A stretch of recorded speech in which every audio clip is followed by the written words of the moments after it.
You're watching Twin Tier Sunday with Jennifer Sheahen.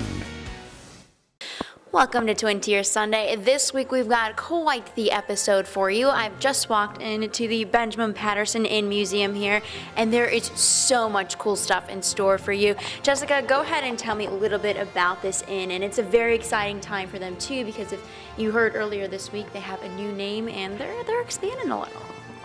Yeah, so this is a 1796 building located on its original spot. It was here built by Colonel Williamson in the Pulteney Purchase, which was this huge tract of land stretching from the Pennsylvania border up to near Rochester.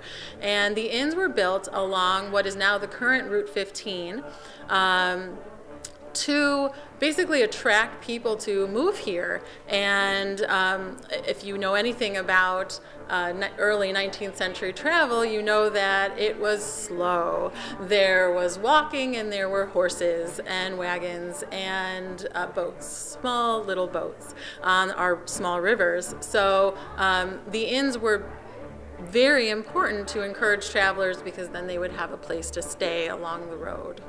Incredible. So now, specifically the Benjamin Patterson Inn, it was started by a husband and wife, am I right? Yeah, so it's called the Benjamin Patterson Inn because Benjamin Patterson and his wife Sarah were the first innkeepers in 1796. It was built by Colonel Williamson, who was in charge of selling the land in the Pulteney Purchase, but it was run by Benjamin Patterson and his wife. Okay, so originally was it just the structure that we were in, and then because they also have buildings outside that you'll see in just a little bit too?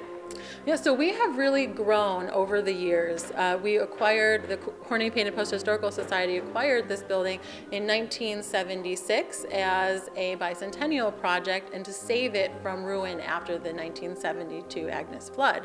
And after that, we have slowly been acquiring buildings over time, and we are really a village today. It's a little bit of a village. How many people can fit in this inn, or way back in the day when this was full up and running, how many people were to stay here?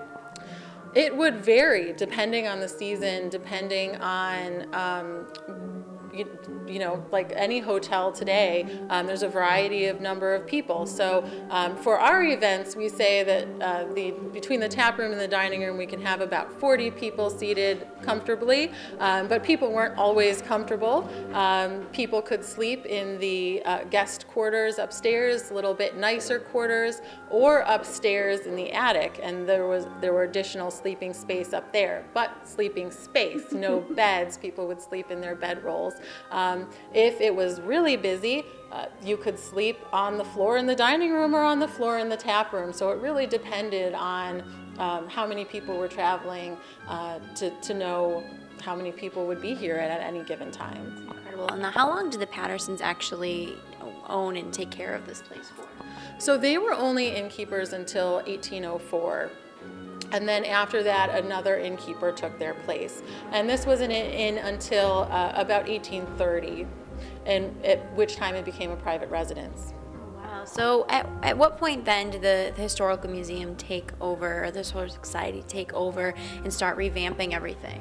1976, as a bicentennial project. After the 1972 flood, it was determined to be a really old building, and research was done, and a lot of work and manpower and back-breaking work was done to get this building looking like it does today, as a you know, as it would have in 1796. It's absolutely incredible. Now, I'm sure you've studied a lot about this building and the area. What is kind of, I guess, the most interesting thing you've ever found out about the Benjamin Patterson Inn, whether it be historical or something maybe when you guys were doing construction in the building? So in 2008, we had just acquired our Welcome Center, our office building for the Historical Society, on the corner of Flint and Pulteney. And so we were able to move our offices out of the Patterson Inn. And in so doing, we were able to do some reinterpretation. And we started pulling off the lath and plaster in the tap room, and I'm sure you'll see that later in the segment. And we revealed all of the original whitewash, and we were able to reinterpret that room as a tap room, as it would have been, as we believe it would have been in 1796. Oh my and we reconstructed a cage bar in there. That is awesome. It's just like so many interesting things right in our backyard, and sometimes we don't even know about it. And today is a very, very special day, or this, you know, you'll see this past week is a very special day because you guys are getting a new name to this whole entire area here in the museum. Yeah, so as you know, we're the Benjamin Patterson Inn Museum, and over the years we have, like I said, acquired all of these buildings, and we really are a village. And to reflect our growth and our importance in the community, we are changing our name to the Heritage Village of the Southern Finger Lakes. It's so exciting. So now I want to show you a little bit of this inn here, and then after that we're going to take a little bit of a tour at the other buildings as well.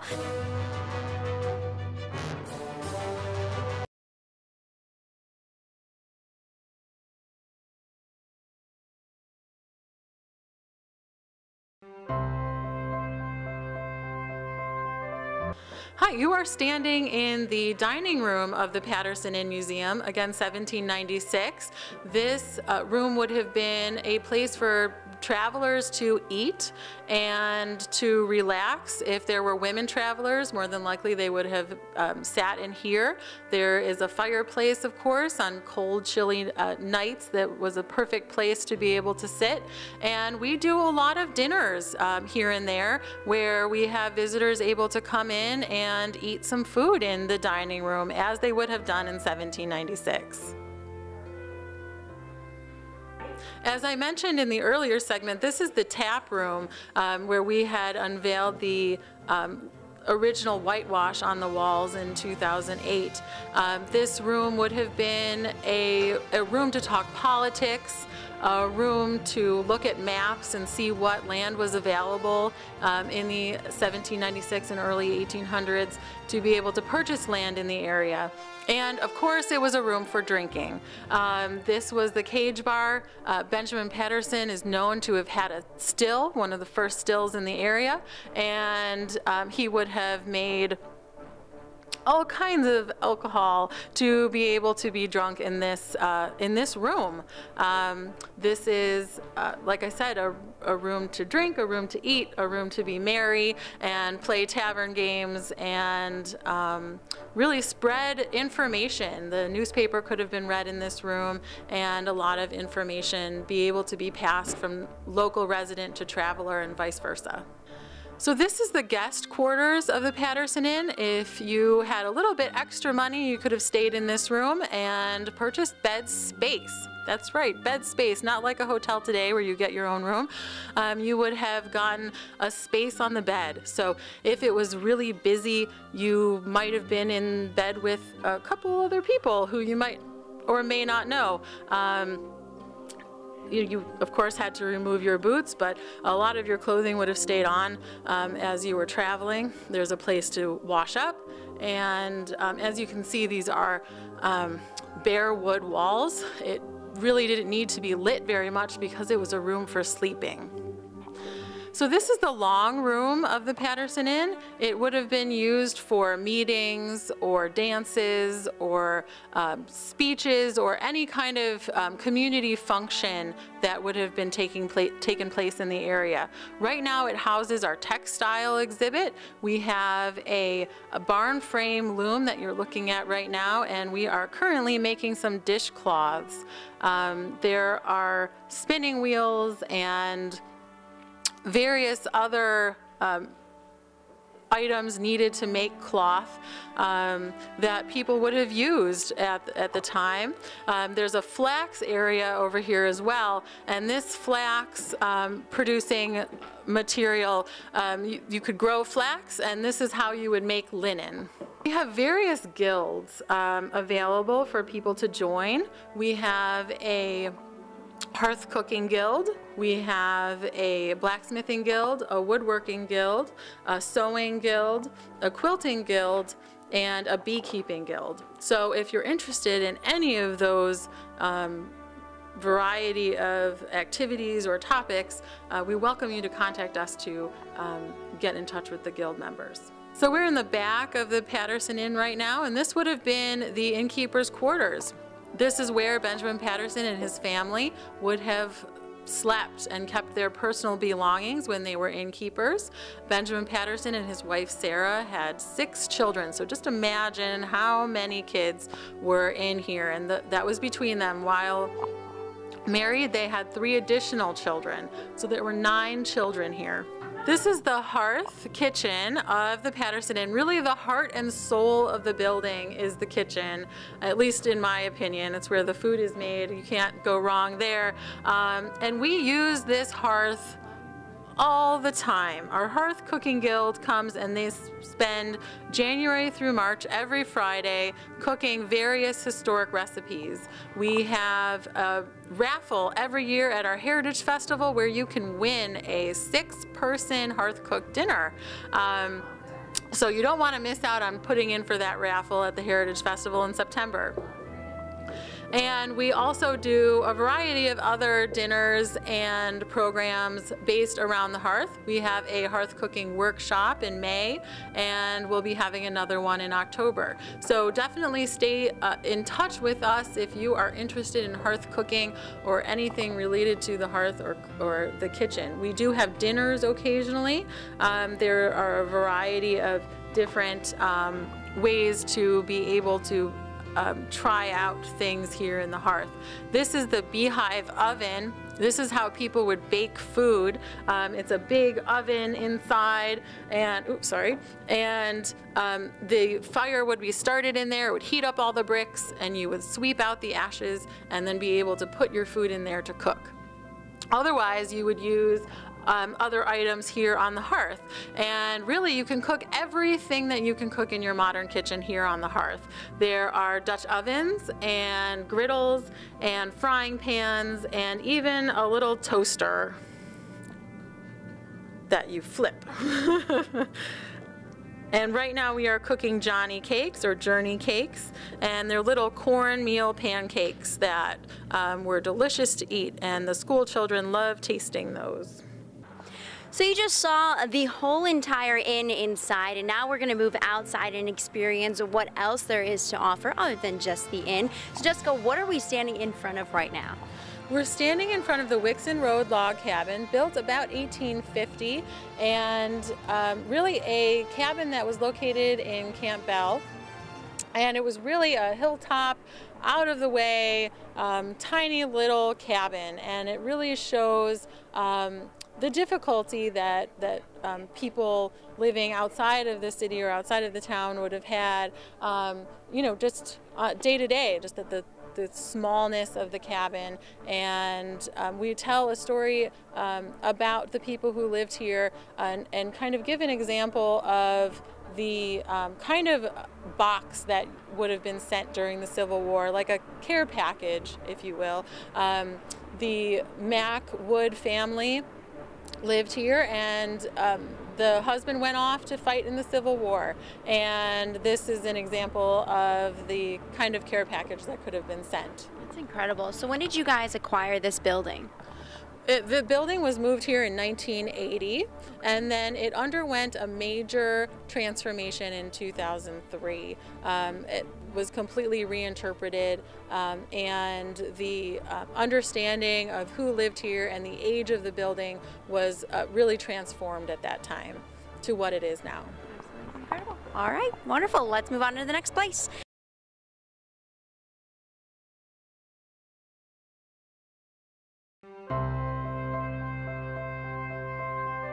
Jessica, you've taken me into a building with a lot of iron, it looks like. It's kind of a scary place, but not scary at all because it's something that was necessary back way back when.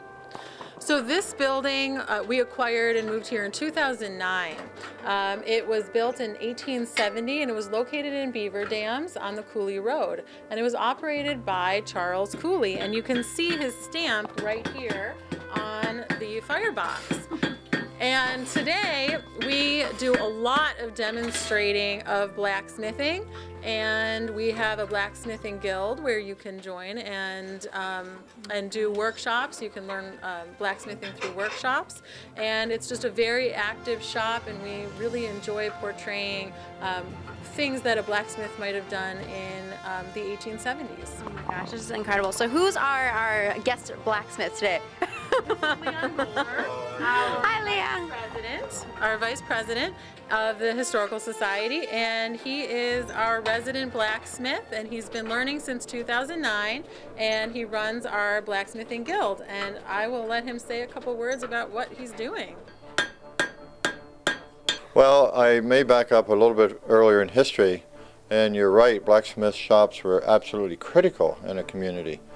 And if a community didn't have a blacksmith shop, they had some real issues, because it was so important to make items from iron, from kitchen utensils and things they'd use in a fireplace, to parts and equipment for farming, and even carpenters would need various iron items to hold the shutters onto the house. So really, really critical. And blacksmithing started maybe 3,000 years ago, once they finally learned about iron ore. And the early blacksmiths would work for the kings and the emperors, making swords and shields and things.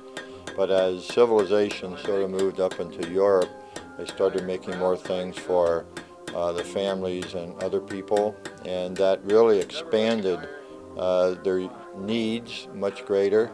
And blacksmithing continued pretty much in the same necessity and style up until probably 1900.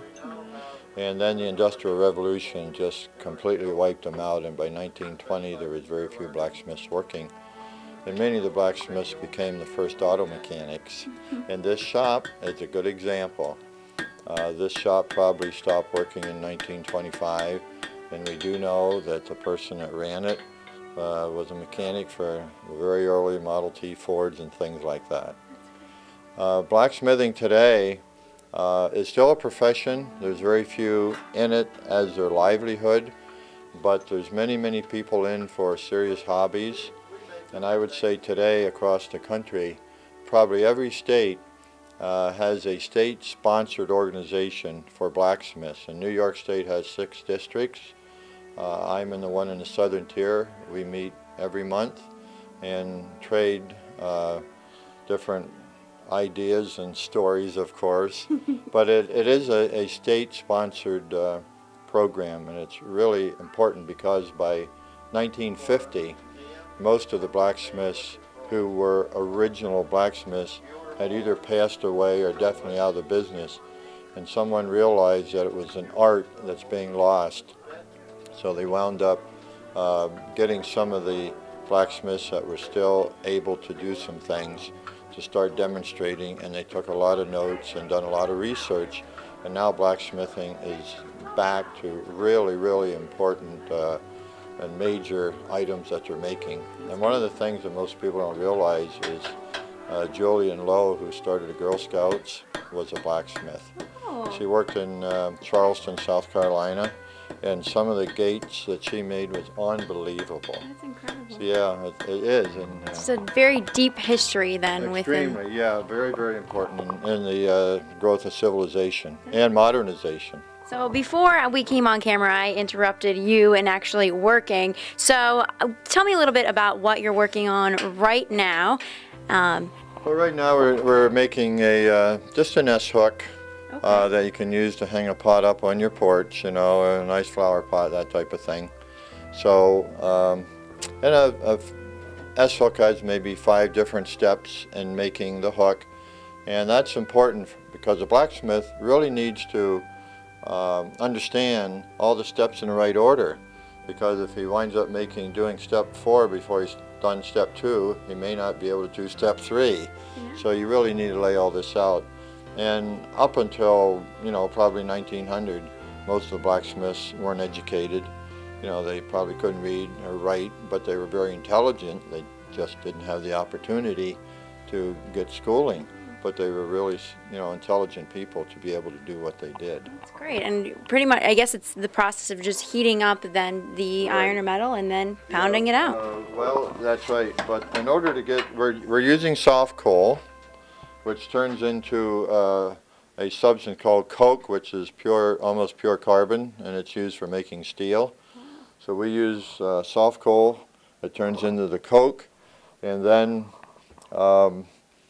it burns a lot hotter than regular coal. So the temperatures we're dealing with will range as low as 500 degrees to as high as 2,800 degrees. And in order to get the fire that hot, we have to add oxygen to it. And the way that's done is we can either have bellows or blowers to blow this air into the bottom of the forge. And when I do that, which I'll just demonstrate. So you're pumping it from back here, and you can see. And that fire will turn from the orange to a white. Oh, wow, yeah, definitely. It's definitely getting hot. And the iron will turn from an orange to a yellow. And most blacksmiths want to work with the iron as hot as they can so they can spend more time on the forge. We are now at the last stop of our little tour of the new revamped museum. Where are we, Jessica? This room is a blast. It is so cool. I wish my schoolhouse looked like this. We're in the 1878 Browntown Schoolhouse. It was located in Caton, and it was brought here in 1980. And it really is used for school today. We have all of the 4th grade kids in the Corning Painted Post School District come and spend a whole day here in the schoolhouse recreating what it would be like to go to school in a one-room schoolhouse. And this school was used until 1955 as a one-room schoolhouse. Oh my gosh, absolutely incredible. So if there's a class down here, this is where they're going to come and learn. I guess, what is the most unique thing about this building? It has a really tall ceiling. As funny as that sounds, it really is unique for one-room schoolhouses to be so tall. I mean, it's heated by a potbelly stove in the middle of the room, and heat rises. So it's kind of odd that it has such a tall ceiling. But I guess what really makes this building so unique and wonderful is that it is used so much by school children in our area, in our region. Kids come from 2 hours away to come and spend time here in the schoolhouse. Incredible. All right. Thank you so much for joining us on this week's episode of Twin Tiers Sunday. You need to come down and check this place out. I honestly, there's so much history in our own backyards that we just don't take advantage of. And you guys also have new hours, so why don't you go ahead and tell everybody when they can come down and see this awesome place. Please come out and visit us Monday through Saturday, 10 to 4. It's a 1-hour guided tour. Beautiful. All right. Thanks so much for joining us. We'll see you next week.